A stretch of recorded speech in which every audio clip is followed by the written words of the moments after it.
You talked about performance anxiety, and that's something, this whole concept of the yips, which I think is an extreme example of the performance anxiety, where if our listeners are not familiar, it's when someone is unable to do something that is incredibly routine, they've probably done a million times in their lives, but something happens, whether it's a physical or mental trauma, and they're just not able to do that anymore, whether it's shooting a free throw, throwing, for a pitcher throwing to first base, or a catcher throwing the ball back to the pitcher, Yeah. very simple things like that. So, for example, I'm not sure if you're familiar with Ben Simmons from the Philadelphia 76ers. He's unable. Something happened during the Atlanta Hawks series a few years back where he just couldn't shoot free throws anymore. How would you approach someone like that, that is unable to do something that he's probably been doing every Mhm. day for the last 15 years of his life? How would you start to approach that? Yeah. And gymnastics too is also called the twisties. So very, very similar. That was Um, Simone Biles, right? that's right. She refused to compete in a few competitions because of that, right?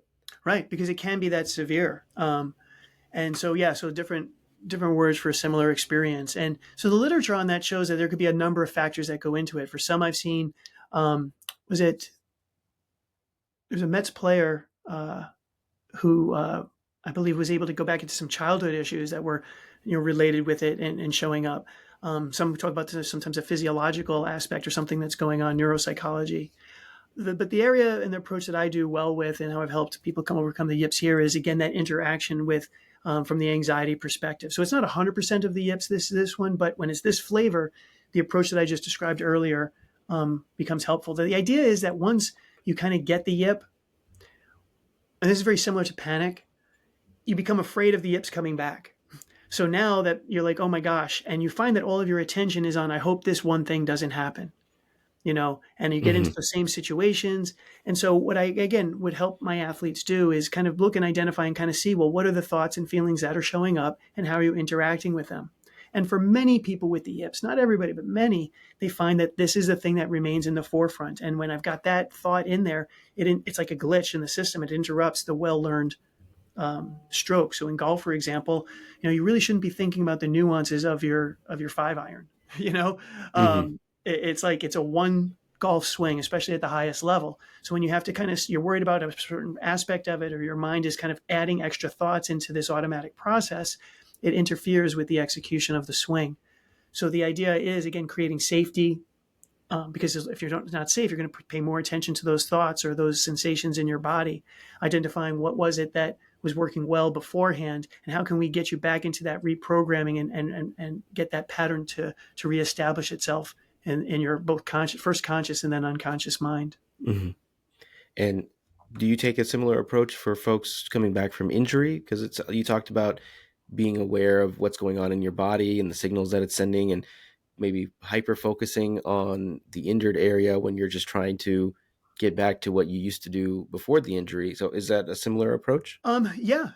Again, you're hitting injury as my other sweet spot outside of the performance anxiety. Similar in the sense of how I like to kind of always ground it down into the idea of, are my thoughts and emotions helping or hurting me?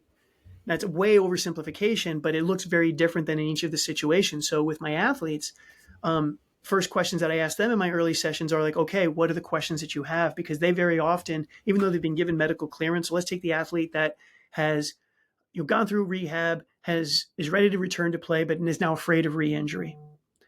And they're getting all the medical assurances that they're able to go back, but they're afraid.